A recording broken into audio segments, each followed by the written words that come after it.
Hello everyone. I've recently been working on a technique for creating animations using Stable Diffusion. You can see right here two different results. The character animation, which was my pathfinding attempt. I spent a few hours working on this, developing the techniques, different ways to work through it. And then the actual orc that's attacking me was what I made in this tutorial. So that's about a come up of how I made that. I spent about 2 hours working through the whole thing. You could definitely spend more time cleaning it up, making more frames, cleaning different things up, creating different directions.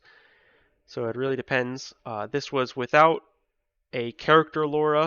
I also created a whole bunch of scripts to help me with creating them, and I tried making them as non-programmer friendly as possible. So if you have no program experience, you should still be able to utilize them to help create whatever animations you want to.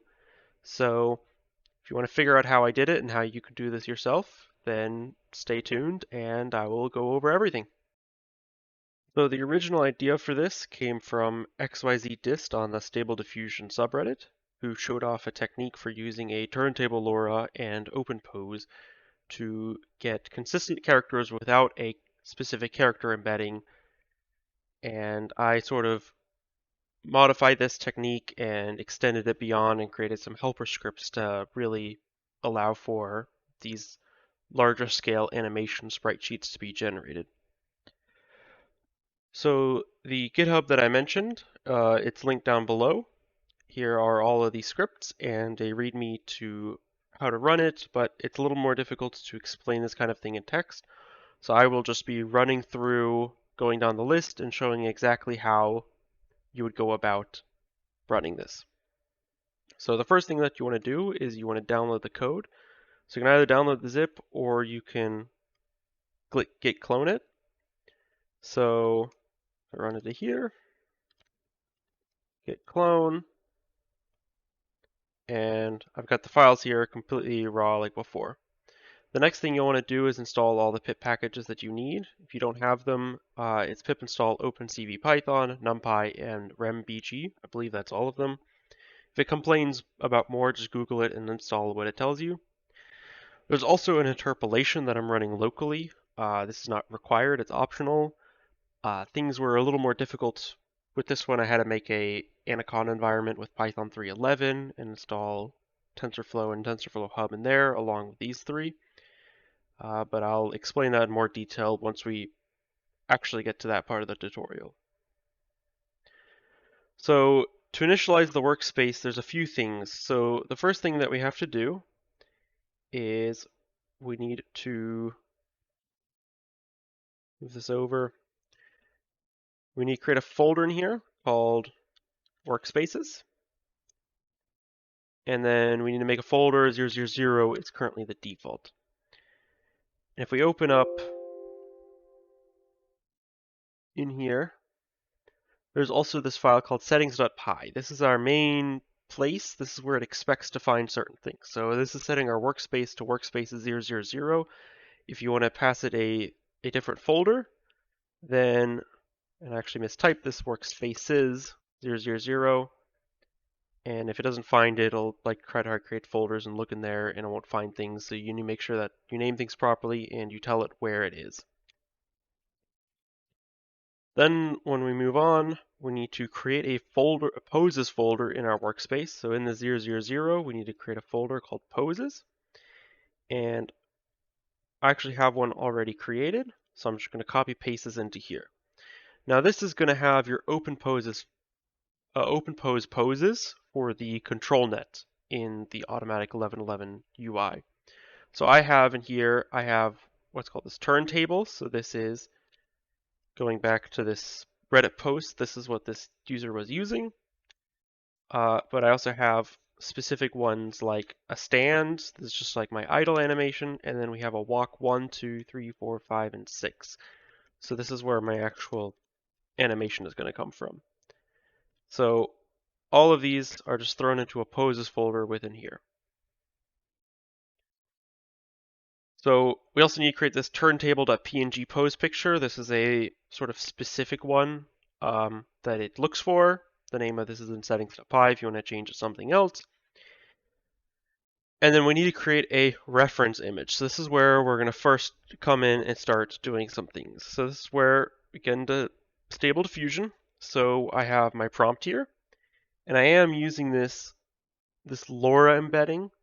I will have that linked below in the description. It's the same one from this Reddit post. And these prompts are also in this workspace. So you can see some example prompts. So this is my positive and my negative, but in the positive I have this %% prompt, %% that you are expected to replace. So here are just some examples of different things that you could use for that. And feel free to make your own, modify them. I'm using this new orc one because I'm trying to make an orc enemy for my game.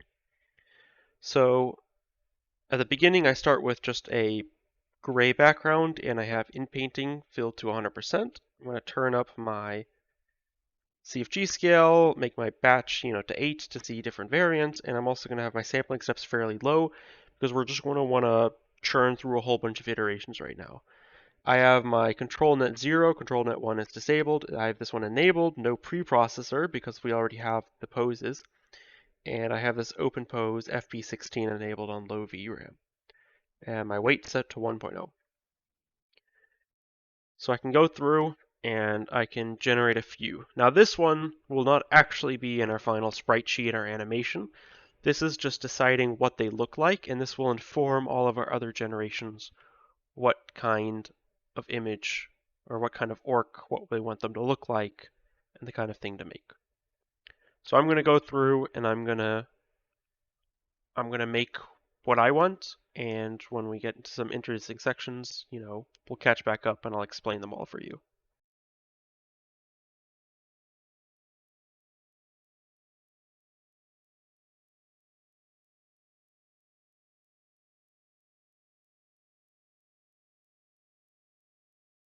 So I ended up reaching something that was in the direction that I wanted, but I don't like how the pants look. I wanted something more leathery. So what I'm doing here is I'm just coming into Paint here, just normal old MS Paint, and I'm just drawing over these sections in very broad strokes, the kind of colors that I want. And I'm just going to keep running this through Stable Diffusion to just get it to clean up some of the details and really get it more to what I want.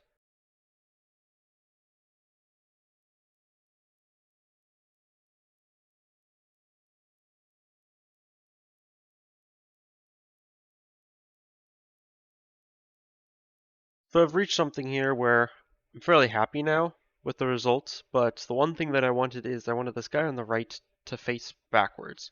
Now, it's difficult to get the two guys to face forward and backwards at the same time, so the technique that I always use is I just get a good looking forward pass, and then I mask this guy on the right, I give it a fairly high, like a 0.7 denoising threshold, set this back to about 20, and then I just start on the positive facing backwards, back towards camera, and I just start adding these into the positive and to the negative. We have this facing forwards, and then we also do things like face and chest. And this really turns it around. It might take a few iterations, but generally speaking will turn your guy around.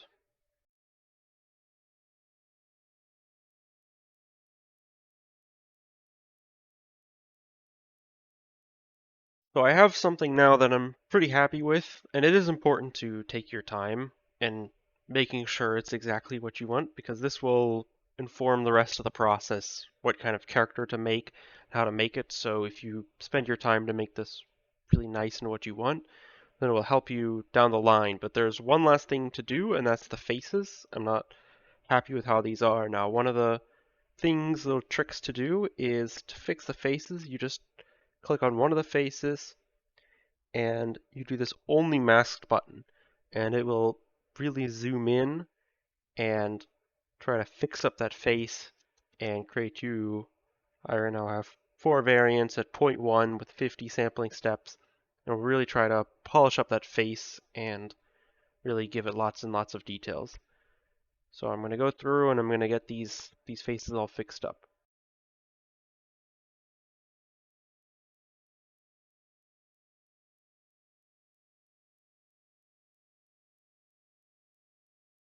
Okay, so I've landed on something that I'm fairly happy with here. So the next step, as we go back to here, is we create this turntable pose picture. We've already done that. We're creating a reference imaging following the turntable pose. And we're going to put it in the root of our workspace named source.png. So I've got the file right here. And if we head back to our workspace, we're going to copy it and paste into here. We're going to rename it to source.png. And this is, of course, in here. We see where the name here is the source name. And what this should mean now is that we can run python generation.py to initialize our first interaction, our iteration. So come back to here, we're going to cd into sd-animutils. We're going to, in the root of the repo, not in the workspace, we're going to do python generation.py. Hopefully everything works properly.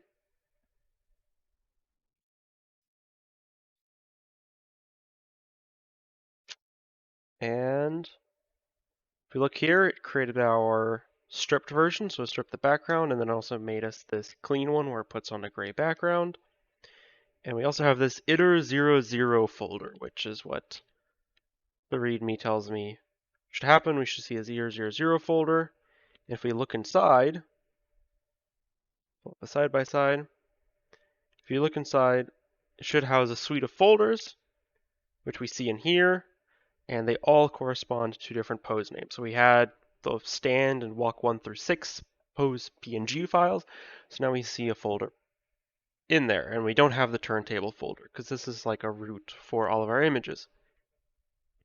If we take a look inside, we'll see a data.json file. That's what the program uses. We'll see the input, which currently has our turntable on the left and a blank on the right. But the pose actually has a combined one. So we see on the left our turntable, and this is for our stand, which is in this stand folder. So this is what we will be using now to generate it. So we're going to go through the step. So we're going to run folder by folder, and the images and poses, we're going to run them through Stable Diffusion to generate an initial version of each of the character in their poses. And once we found an image that we would like for instance, stand, we're going to throw it into this folder here. So I'm going to run through one of these iterations. We're going to come over to image, and we're going to chuck this into here. We're going to chuck the pose into the bottom here. Similar settings, 1.0, low VRAM. And don't forget to change your width. Now we're at 1024. And crank up the CFG scale, denoising strength all the way to 1.0. This is roughly where our character is, so I'm going to create an in-paint in that general vicinity. Turn the sampling steps back down. I'm going to generate 8. And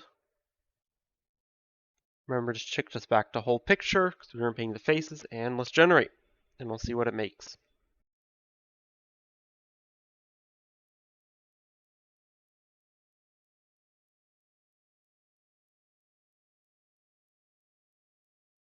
So I've ended up something here that I'm reasonably happy with. This doesn't have to be perfect, you just want the general shape, the general features to be roughly aligned. I wouldn't spend too much time on your first iteration with this, but we're going to come down to, which one is this? This one, and we're just going to drag this into this stand folder. You want just 4 files in here, these original 3, and then your new one. You don't want any extra like 5 or 6 files in here. just this new one, so it's going to grab that one when we run through the future stuff, but you just drop it into here.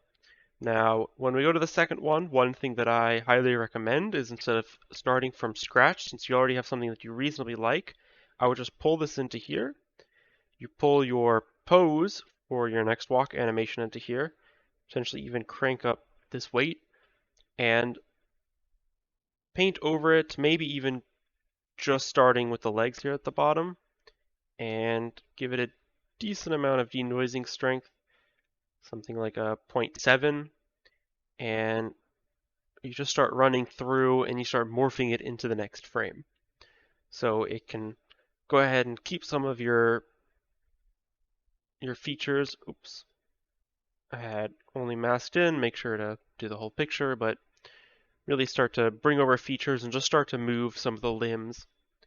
And I'll see you on the other side.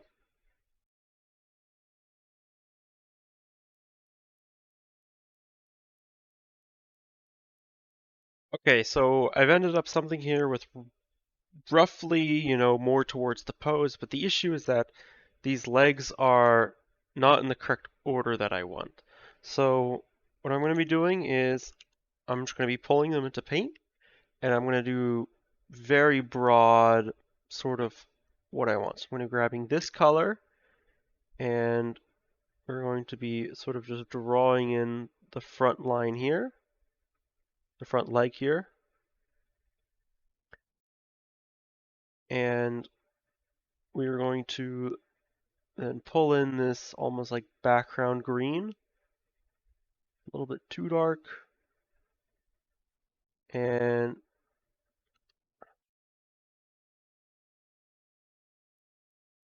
we're going to just start painting in roughly what we want. And then of course this background, it's just a middle gray, so you can end up putting that in there, but we're just going to, of course we're going to be lining it up with our pose, so you can look at that pose image and you can see roughly where it comes down. And this does not have to be perfect at all. This can be just super crude.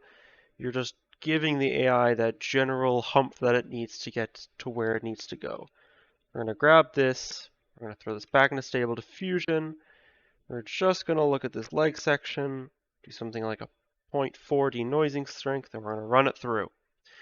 And we're just going to have this thing clean up our rough drawing. We have it with this open pose model, so it knows where it needs to make things, and we're just looking for roughly the right shape and orientation of which leg is in front of which leg, just so that our animation is smooth when we play it back later.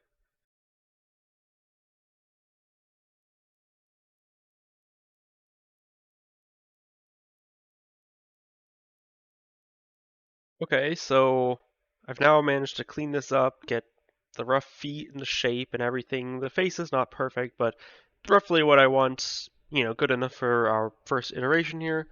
So once again, just take that image and we drag this into this walk1 folder. And we continue on with the next one. So once again, we drag in this pose, and I drag in this one that I enjoyed, this one. And there's a few things changed here. So I'm actually going to be grabbing this image, and I'm going to just be slightly editing this in Paint. And I'm just going to go through and I'm going to do all of these. If I have anything interesting to do, I'll come back in the video, but I'm just going to go slowly work on these.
So I've got everything filled out now, so each one of these folders has the image for the pose that we want. So we have this step finished now. So we're going to take a look back at here, and we've completed this initializing a workspace. We've got the first iteration through, and now we're ready to iterate a workspace. So to clean up the images and increase coherency, we have this iterate.py script that will pull out the images that we just did, and with a few parameters in settings.py, we can actually control what we want. So if we take a look here in the settings.py, these are the four. We have keep turntable, images left, images right, and randomize order. So the keep turntable will ask you if you want that turntable pose at the very left of your image. It will pull some images to the left, some images to the right, and you can choose to randomize the order. So we're going to try to do a coherency pass. So we're actually going to set this keep turntable to false. We're going to put one image to the left and one image to the right. And we're going to keep a non-randomized order. And so the order of these will actually be this order. So walk will have stand to the left and walk 2 to the right. So we're actually coming here and we're going to Python iterate.py. And you can see the key ordering here. If it was randomized, it would tell you exactly what it's running on. If we come out here, we see this iter0 was created. If we take a look at stand, we're going to actually see that it has stand in the middle here. Oh, we never saved it, that's why. So this is the thing that you should know, is that if you ever don't like what your settings are, we'll actually delete this, and we'll actually come in here to iter0, and we'll actually delete that entire folder. And now if we rerun this, not generation, iterate.py, we have this iter1 here, and there we go. So this walk 1, see how it has stand to the left and walk 2 to the right. So we can come back to Stable Diffusion, and we can plonk this in, and we can plonk this down here. Make sure to increase your width. Now, this is a little bit bugged, the web UI from Automatic 11.11. So this ends up cutting to the right, but we have just this section here that we want to run over, and so it's not a huge deal. Now what I end up doing is run with a little bit more sampling steps, like 30, run a pass over at like 0.3, and I simply run over these images. We try to increase the coherency between the images on the left and the right. So I actually had to stop recording because when we increased the image size, it became too much to record and run Stable Diffusion at the same time. But I'm back, and the process was fairly simple. You just drag an input, you drag in the pose, you mask over, and you run through a fairly high sampling step, low denoising strength, and you just polish it up. You get them to look a little more like the one before and after, and you really start to get things to look a little better. So we're going to run through and we're going to do one last iteration. We're actually going to turn this turntable back on, 0 images to the left, and we're going to have 1 image to the right with no randomized order. And we will run iterate. And we should see that we have an iter2 here. And if we look here, we get turntable, and we get the one after it to run. So let's head over to Stable Diffusion. We will drag in the image, we will drag in the pose, and I will actually turn off this ControlNet, completely remove it out of here, simply because we don't actually need it when we're running this low. We're just polishing up some details. So the first thing is we set this to 0.2. I'm actually going to set this up to 40. Batch count down to 1. If I don't like what I have, I'll just rerun it. See if G-scale can come a little bit down. And we run over the image 1 time. Turns out my ControlNet model was still loaded in memory, so I had to restart my Stable Diffusion web UI, but I got it back now. I can run it while recording, so I ran through one time, polished it up a bit, but then we're going to mask the face in, we're going to say only masked, and we're going to run through the face. And we're really just going to let Stable Diffusion polish up this face, get in lots of details, and it's a little bit better. Not quite exactly. Lower the noisy strength a little bit. And just run this one through.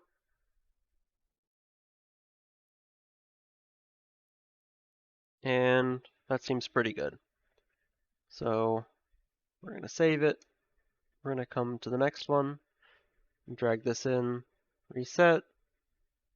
Select everything. Point 2. Make sure whole picture. And run. So I'm just going to do this whole process with the whole body with point 2 and then do only the face, and I'll get back with you once I'm done with everything.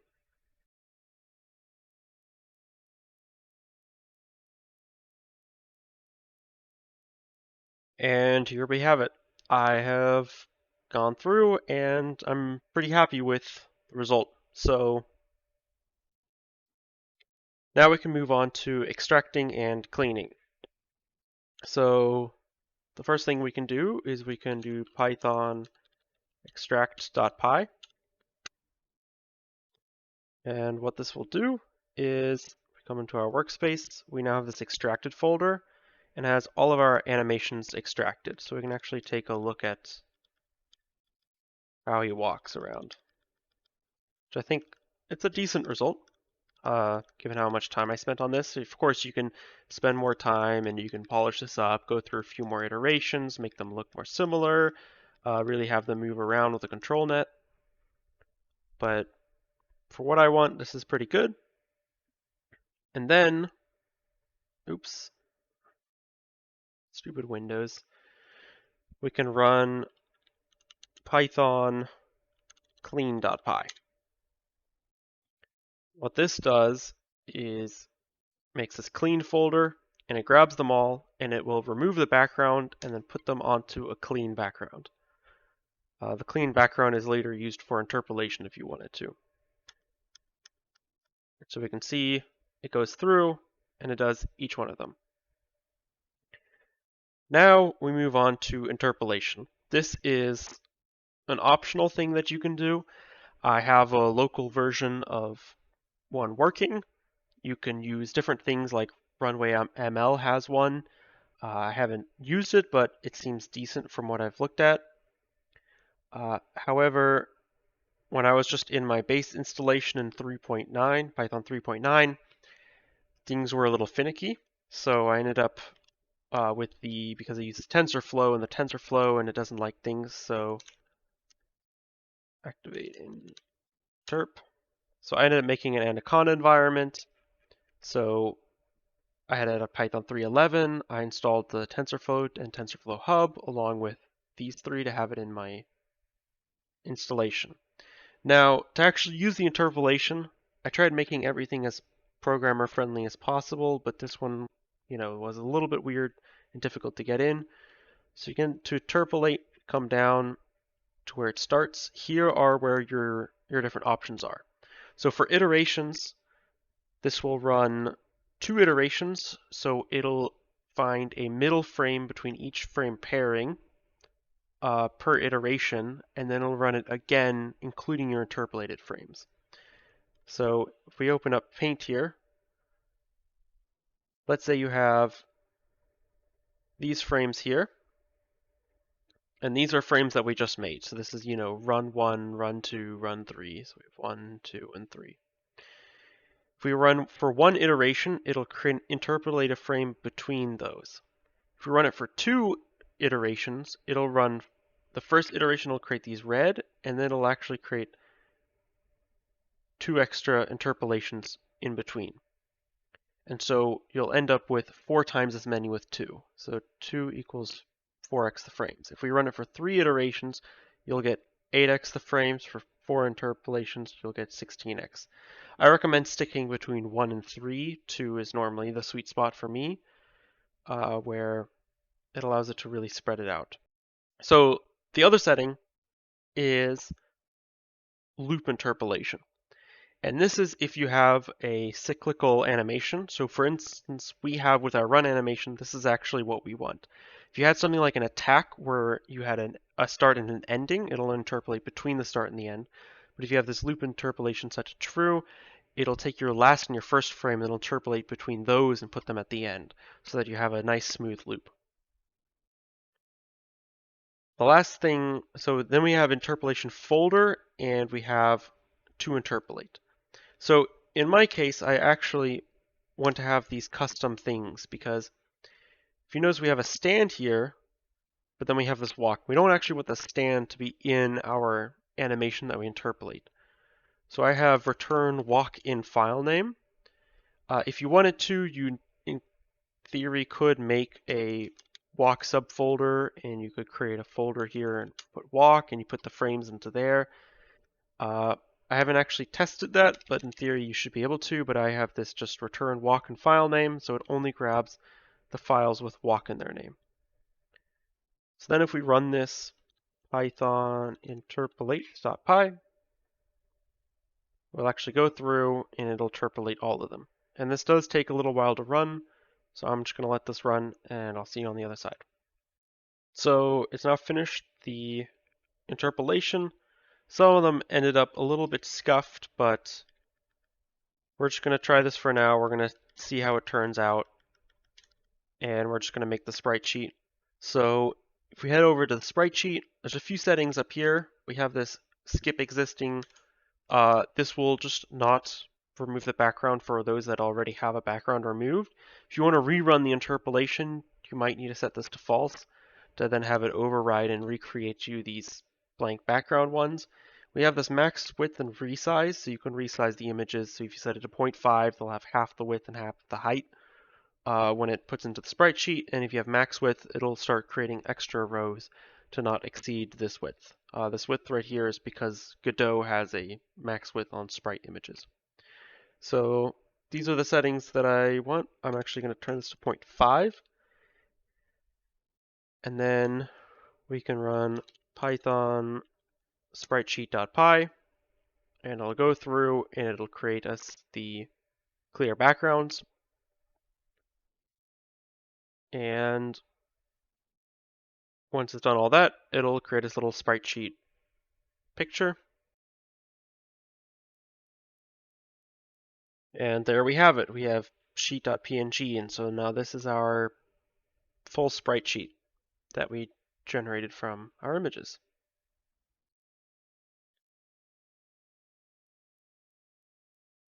So I'm gonna pop over to Godot and implement a few details so we can get this sprite sheet implemented the way I want, and I'll show you the results. And I finally got it implemented, so you can take a look at how it looks in game. It's a little bit scuffed, but I think for the work that we put in, it's a decent result.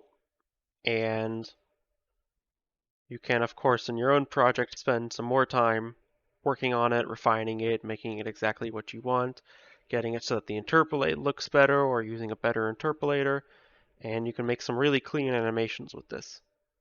So if you enjoyed the video, definitely leave a like, subscribe, or leave a comment, and I'll catch you in the next one.